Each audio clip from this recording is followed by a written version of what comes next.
Here today with Gabe Wahab. He's the Senior Product Marketing Manager at HubSpot.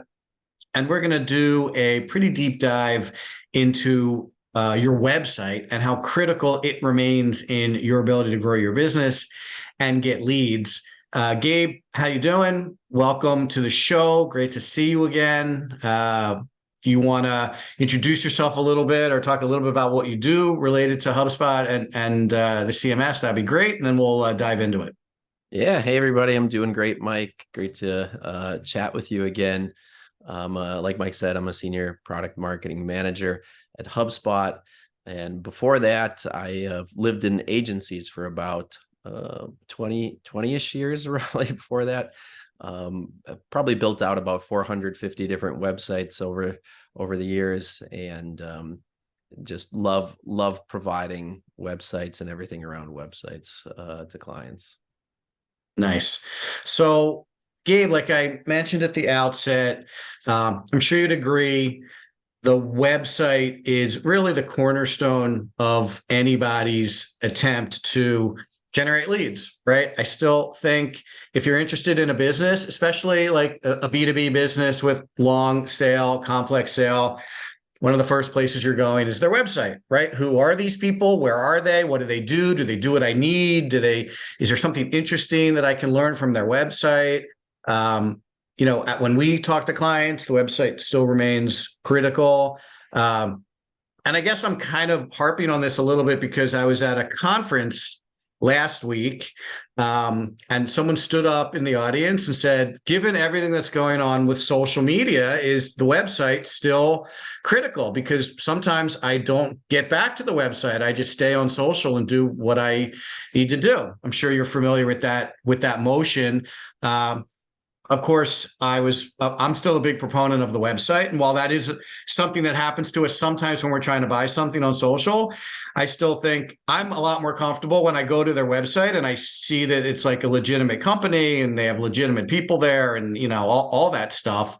I know just as many people that have tried to buy something on social and ended up, having their credit card information stolen. So, maybe you could just talk a little bit about kind of like what's going on in the world and why the website is still such a big part of the buyer journey. And then we can kind of lead a little bit more into kind of like the specific lead generation piece of the website. How about we start there?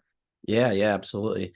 I mean, if you look, whether you're doing paid advertising, whether you're doing a search on Google, whether you're doing a search on social, everything at some point gets back to the website. And even if more of the awareness stage searching is happening on social, it still all leads back to your website for the last leg of the journey, whether that's mid stage, end of stage, where we're seeing a lot more focus in those areas over the awareness stage.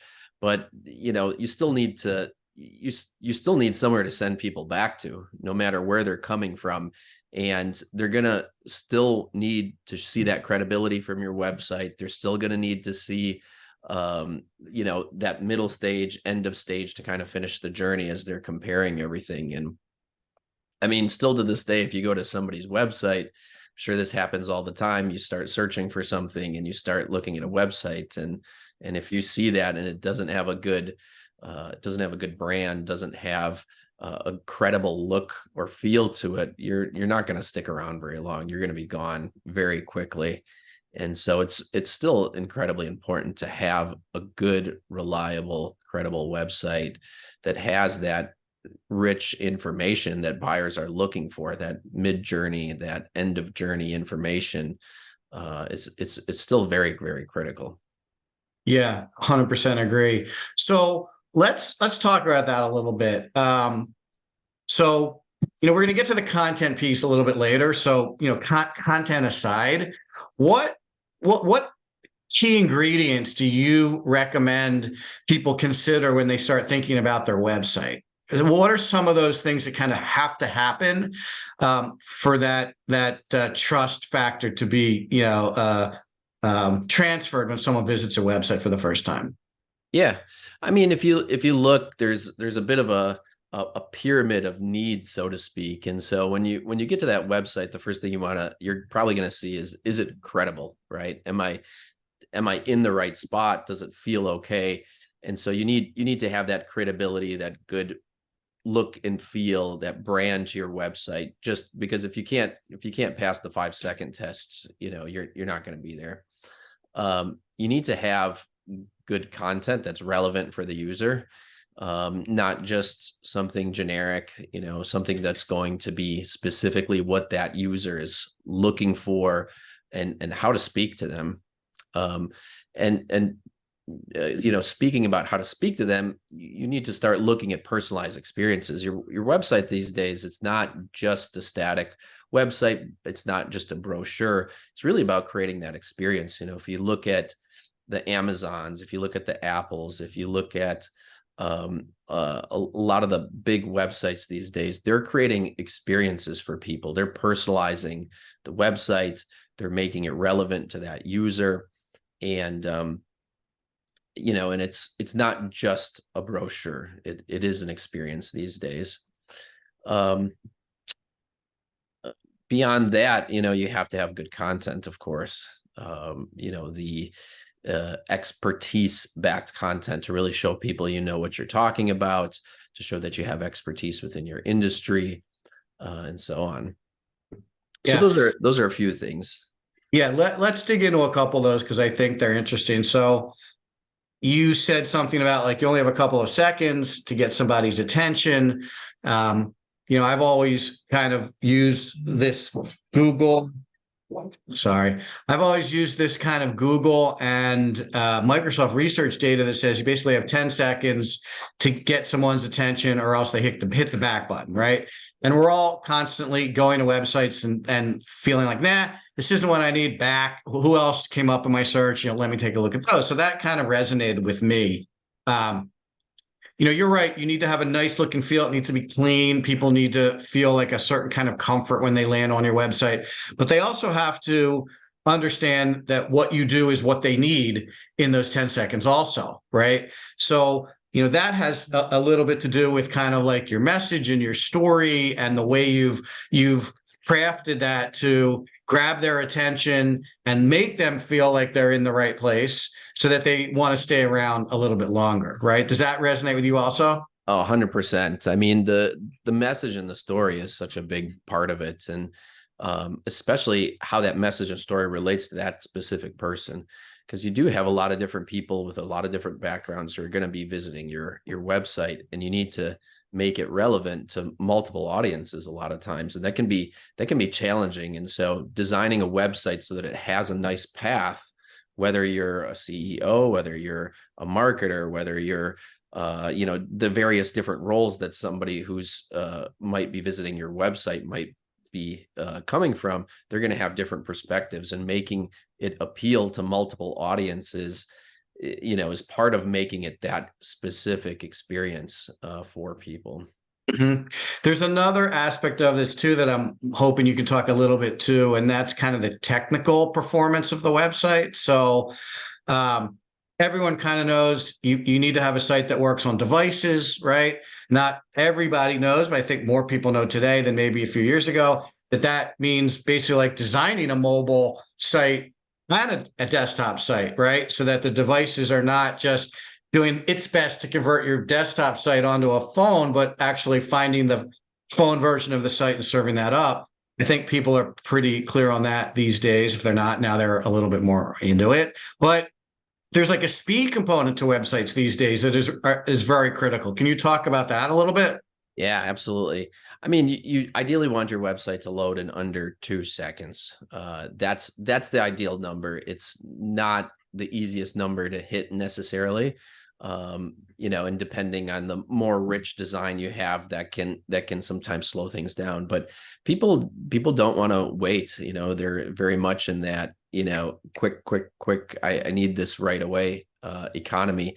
And so if your website's taking a minute to load, if it's taking 10 seconds, 8 seconds, that really bogs down that experience for that user. And the slower it is, the more likely they are to kind of click that back button and go back to search, go back to social, wherever they were looking, and look at another avenue. And so it's really important that you have a fast website. It is a critical component, 100%. Yeah, I mean, if I stood here now and I clicked off 10 seconds, it would be painful, right?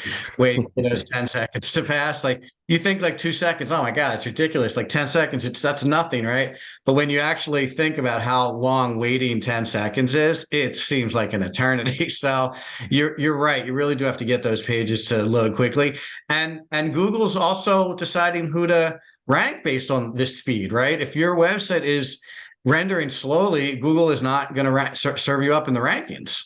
Yeah, yeah. And I mean, it's almost if your website ranks low, you're going to see a worse user experience. So people are going to use your site less, and that's going to give Google signals that are negative signals and less likely for you to get recommended. But I mean, if you take a stopwatch, your app on your phone or whatever, and you actually sit there and you hit the button and wait 8 seconds, 10 seconds, because there's legitimately a lot of sites that take 8 seconds to load.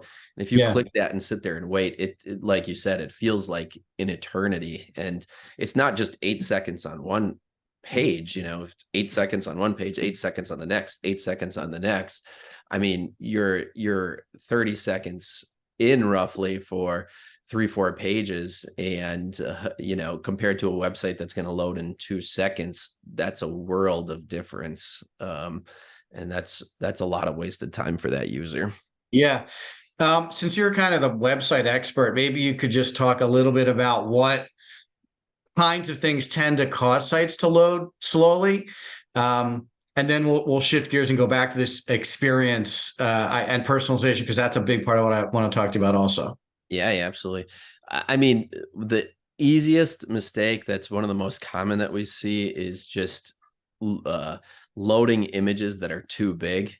You'll see a lot of times a developer will create a nice fast loading site, and then somebody takes it over and they start putting in images, right? I have this blog post, I want to update this page, whatever. And they take this giant image like this and then just grab the corner and they just pull it like this. And they're like, there, it's the right size now. Okay, But that's not how you do it. and in reality, you just loaded like a 5 MB image to load into your page. And so it's taking a long time.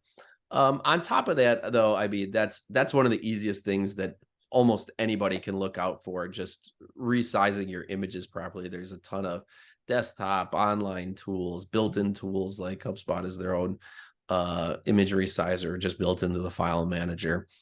So there's a ton of ways you can fix that, but you have different things like loading too many JavaScripts on a page, just tracking scripts in general. You can use things like Google Tag Manager, so that instead of loading like 20 scripts on the page, you load Google Tag Manager and you prioritize which scripts you want to load. And then just in general, you have dead code, you have slow servers, which are not optimized properly, lack of a content delivery network, CDN. And so that gets into more of like the hosting side, the infrastructure side, and creating a website can be really difficult. And you have to be an IT expert, you have to be a security expert, you have to be a web coding expert. There's a lot of different things, and that's where having a hosted platform where your CDN is taken care of and you have your hosting taken care of, and even some of the code optimizations taken care of, can really speed things up for you.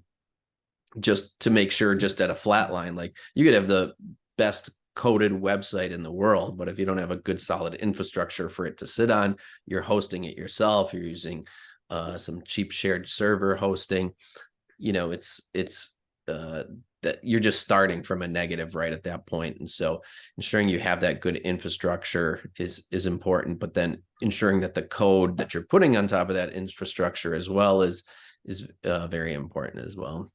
Yeah, that's all good advice. Also, that's a good reason why not to let your cousin in a garage build your website. It might seem cost effective, but to your point, there's a lot of other technical skills that go into building, designing, and launching a business website that, will load quickly and, get ranked properly by Google and all those things that you need it to do, besides just, open up and serve prospects.